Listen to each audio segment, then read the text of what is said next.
ரஹ்மானிர் ரஹீம். ஏக இறைவனின் சாந்தியும் சமாதானமும் நம் அனைவரின் மீதும் உண்டாவதாக. எல்லா புகழும் இறைவன் ஒருவனுக்கே. நம்ம தொடர்ந்து தினமும் ஒரு இபாதத் பார்த்து வரோம். இப்போது பார்த்தீங்கன்னா நம்ம துல்ஹஜ் மாதத்தை நெருங்கி விட்டும் இன்னும் ஓரிரு நாட்கள் தான் இருக்குது. இந்த மாதத்துடைய சிறப்பை எடுத்து சொல்லக்கூடிய ஒரு சின்ன சூறா இருக்குது. அல்லாஹ் இந்த சூறால சத்தியமிட்டு இந்த மாதத்தை பற்றி சொல்லுகிறான். நீங்கள் இந்த ஒரு சூறாவை இப்போது ஓதி வைங்க. அல்ஹம்துலில்லாஹ். வெறும் ஒரு முறை ஓதினா போதும். சின்ன சூறா தான், 30 வசனங்கள் இருக்கும். 30 வசனங்களுமே பார்த்தீங்கன்னா ஒத்த வார்த்தை இல்லை ரெட்ட வார்த்தை அவ்வளோதான் வரும். ரொம்ப சின்னதாக வரும். நம்ம 30ன்னு நினைக்க வேண்டாம். 30 ஆயத்துமே பார்த்தீங்கன்னா ரொம்ப ஈஸியாக இருக்கும். ஒரு வார்த்தையில் வரும். இந்த சூறாவுக்கு அவ்வளோ சிறப்புகள் இருக்குது. அதுலேயும் துல்ஹஜ்ஜுடைய சிறப்பை உணர்த்தக்கூடியதாக இந்த சூறா இருக்குது. இதை ஓதும் போது உங்களுடைய எல்லா கஷ்டங்களும் நீங்கி உங்களுக்கு தேவையானதை அல்லாஹ் கொடுப்பான். எப்போதுமே ஒரு மாதத்தை நம்ம அடைகிறோம், ஒரு சிறப்பான நாட்களை நம்ம அடைகிறோன்னா அதை பற்றி வந்திருக்கக்கூடிய சூறாக்கள், அதை பற்றி வந்திருக்கக்கூடிய ஆயத்துக்களை ஓதுவது நமக்கு சிறப்பாக இருக்கும். அதில் பார்க்கும்போது இந்த சூறா ரொம்ப சிறப்புக்குரியது. ரொம்ப முக்கியமாக இதில் அல்லாஹ் பல எச்சரிக்கைகளை மனிதனுக்கு கொடுத்துருக்கான். அதை நம்ம பார்க்கலாம். ஃபர்ஸ்ட் அந்த சூறா என்னன்னு பார்த்தீங்கன்னா அல் ஃபஜ்ர் அப்படின்னு சொல்லக்கூடிய ஃபஜ்ர் சூறா. வல் ஃபஜ்ரு வலயாலின் அஸ்ரு அப்படின்னு ஆரம்பிக்கும் பாருங்க. அந்த சூறா தான் உங்களுக்கு. அந்த சூறாவில் என்ன இருக்குன்னு நம்ம தெரிஞ்சுக்கலாம். இந்த சூறா பார்த்தீங்கன்னா இப்போ நான் உங்களுக்கு ஸ்க்ரீனில் தமிழில் கொடுக்கல. ஆனாலும் தமிழில் வேணுங்கிறவங்களுக்கு நான் ஃபஸ்ட்டு கமெண்ட்டில் லிங்க் போடுறேன். அந்த லிங்க்கை கிளிக் பண்ணி நீங்கள் தமிழில் பார்த்துக்கலாம். நான் ஃபஸ்ட்டு அதில் என்ன இருக்குன்னு சொல்லிடுறேன். அதுக்கப்புறம் நீங்கள் என்ன பண்ணுங்கள், தமிழில் ஓதுறவங்க அதில் போய் பார்த்துக்கோங்க. ஏன்னா பார்த்து ஓதுறது உங்களுக்கு ஈஸியாக இருக்கும். ஆனால் அதில் என்ன இருக்குது அப்படிங்கக்கூடிய தஃப்சீர் யாருமே கண்டு கொள்றதில்ல. அதனால தான் நம்ம அதனுடைய அர்த்தத்தை நம்ம சொல்ல போகிறோம். இந்த சூறாவில் என்ன இருக்குன்னு சொல்கிறேன். இந்த சூறாவை நீங்கள் ஒரு முறை ஓதினா போதும். அதே நேரத்தில் நீங்கள் இதை எந்த நேரத்தில் வேணால் ஓதிக்கலாம். குறிப்பிட்ட நேரம்லாம் கிடையாது. ஒரு முறை இந்த சூறாவை ஓதிக்குங்க. வெறும் 5 நிமிஷம் தான் ஆகும். இந்த சூறாவில் அல்லாஹ் பார்த்தீங்கன்னா முதல்ல எடுத்துனுமே 10 பகல் 10 இரவுகள் மேலே அல்லாஹ் சத்தியம் செய்கிறான். சுபஹானல்லாஹ். இதை பெரும்பாலான ஆலிம்கள் இதை பற்றி அறிவிப்புகள்லாம் சொல்லும் போது துல்ஹஜ் மாதத்துடைய 10 நாட்களை தான் அல்லாஹ் இங்கே 10 பகல் 10 இரவுகள்னு சொல்லி சத்தியம் செஞ்சுருக்கான்னு சொல்கிறாங்க. ஏன்னா அல்லாஹ் ஒரு வருஷத்திலேயே வைத்து சிறப்பான நாட்கள் எதுன்னு கேட்டால் அல்லாஹ் என்ன சொல்கிறான், குரானில் சொல்லி காட்டுறான். துல்ஹஜ்ஜுடைய 10 நாட்கள் தான் வருடத்திலேயே வைத்து ரொம்ப சிறப்பான நாட்களாமா. ஏன்னு பார்த்தீங்கன்னா அந்த நாட்களில் நீங்கள் எந்த நல்ல அமல்கள் செஞ்சாலும் அது அல்லாஹ் ரொம்ப விரும்புவானமா மற்ற நாட்களை விட. ரமலானில் நீங்கள் செய்கிறத விட கூட இந்த நாட்களில் செய்யக்கூடிய அமல்கள் அல்லாஹ்விற்கு ரொம்ப பிடிக்குமாமா. அப்போ பிடித்த நாட்களாக அல்லாஹ்விற்கு இந்த 10 நாட்கள் இருக்குது. இந்த 10 நாட்களில் ஒரு அடியான் செய்யக்கூடிய அமல்கள் ரொம்ப விருப்பமாக இருக்கிறதுனால தான் அல்லாஹ் குரானில் இந்த 10 நாட்களை பகலும் இரவும் நான் சத்தியம் செய்கிறேன்னு சொல்லிட்டு இந்த சூறாவின் மூலமாக இறக்கியிருக்கான்.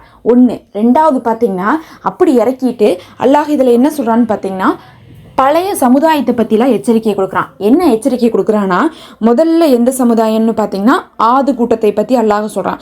ஆது கூட்டத்தை நீங்கள் பார்க்கலையா, அவர்களை தூண்களை உடைய நகரவாசிகளாக நம்ம அமைச்சிருந்தோம். அதுக்கப்புறம் என்ன பண்ணோம், இந்த சமுதாயத்தில் அவர்களுக்கு பெரும் தண்டனையை நம்ம கொடுத்தோம் அப்படிங்கிறதை அல்லாஹ் எச்சரிக்கிறான். அதே மாதிரி சமூது கூட்டத்தை பற்றி சொல்கிறான் அல்லாஹ்.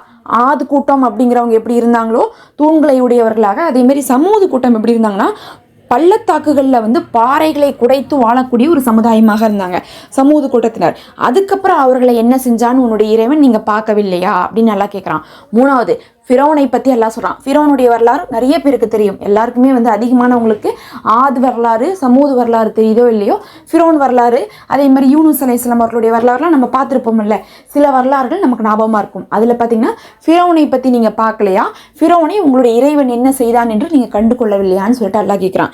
இந்த மாதிரி 3 கூட்டத்தையும் கேட்டுட்டு அல்லாஹ் என்ன சொல்கிறான்னா, எப்படி இவங்களாம் தப்பு செய்யும் போதெல்லாம் வேதனைகள் வருதோ அதே மாதிரி தான் அநியாயம் செய்யக்கூடியவர்களை நம்ம அழிக்கிறோம்னு நல்லா சொல்கிறான். ஒரு மனுஷனுக்கு நம்ம நல்லது கொடுக்குறோம், கண்ணியத்தை கொடுக்குறோம், அவன் கேட்குறதெல்லாம் கொடுக்குறோம், சாப்பாடு கொடுக்குறோம், தண்ணி கொடுக்குறோம், எல்லாமே கொடுக்குறோம். உடனே என்னுடைய ரப்பு என்னை கண்ணியப்படுத்தி விட்டான், எனக்கு செல்வத்தை கொடுத்து விட்டான், உணவை கொடுத்து விட்டான் அப்படின்னு சொல்லிட்டு பெருமையாக நம்மளை பாராட்டுறாங்க. அதே ஒரு மனிதனை சோதித்து பார்க்கலான்னு சொல்லிட்டு கொஞ்சோன்னு அதை எடுக்கிறோம். எடுக்கிறோம்னா என்ன அர்த்தம், அவர்களுடைய வருமானத்தை குறைக்கிறோம், வசதியை குறைக்கிறோம், ஆரோக்கியத்தை குறைக்கிறோம். உடனே என்னுடைய ரப்பு என்னை இழிவுபடுத்தி விட்டான்னு சொல்லி என்ன பண்ணிடுறான், மனுஷன் சொல்லிடுறான். நம்ம ஒரு சின்ன சோதனை கொடுத்தா கூட அவன் ஒரு பொறுமையாளராக இருக்கிறதே கிடையாது. இந்த வாழ்க்கைங்கிறது மறுமைக்கான சோதனை தான். நிச்சயமாக நம்மளுடைய மறுமை நாள் வரும். அவன் வந்து என்ன நினைக்கிறான்னா, மனிதன் வாழும் போதே எல்லாத்தையும் அனுபவிச்சு வாழணும், அதுதான் நல்லதுன்னு நினைக்கிறான். அப்படி கிடையாது. இது எல்லாமே மறுமைக்கான சோதனை தான். அப்படி மறுமை நாள் வரும்போது அப்போ மனிதன் சொல்வானாமா, இது தெரிஞ்சிருந்தா நான் அங்கேயே வந்து நன்மையை முற்படுத்தி வச்சிருப்பனே, சோதனைகளை அனுபவிச்சிருப்பனே அப்படின்னு சொல்லிட்டு அவன் வந்து வருத்தப்படுறான். ஆனால் அவனுக்கு நம்ம வந்து நேரம் அவகாசம் கொடுக்க மாட்டோம். போதுமான நேரத்தை நம்ம உலகத்திலேயே கொடுத்து விட்டோம். அதே சமயத்தில் இந்த மாதிரி உலகத்தில் கஷ்டத்தை அனுபவித்து நன்மைகளை முற்படுத்தி பொறுமையோடு இருந்திருப்பாங்க பாருங்க, அவர்களுக்கு நம்ம சொர்க்கத்தில் இடத்தையே கொடுப்போம்னு சொல்லிட்டு அல்லாஹ் இந்த சூறால சொல்கிறான். சுபஹானல்லாஹ். யோசிச்சு பாருங்க, எவ்வளோ ஒரு முன்மாதிரியான விஷயத்தை இந்த சூறால வச்சிருக்கான். முதல்ல துல்ஹஜ் மாதத்துடைய முதல் 10 நாட்கள் மீது சத்தியமிட்டு அல்லாஹ் சொல்லி அந்த மாதத்துடைய சிறப்பை எடுத்து காட்டுகிறான். ரெண்டாவது வந்து பார்த்தீங்கன்னா, இந்த மாதத்தில் அழிக்கப்பட்ட சமுதாயங்கள் எல்லாம் அல்லாஹ் சொல்லி காட்டுறான். சொல்லி காமிச்சு நீங்கள் எச்சரிக்கையாக இருந்துக்கோங்க.